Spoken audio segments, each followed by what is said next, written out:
Managing contracts and invoicing in exchange for goods and/or services has been a standard business practice since customers have become unruly and sometimes a bit distrustful. I have been using PayPal for the past 3 seasons, and I find it highly adaptable to the type of work I do in December.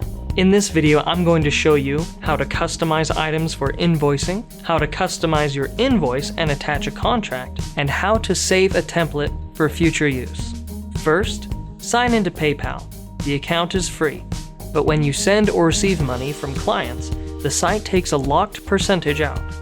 I used to factor this expense into the invoicing, but I find that clients don't like any hidden additional charges, so I just upped my prices a bit to cover the use of PayPal.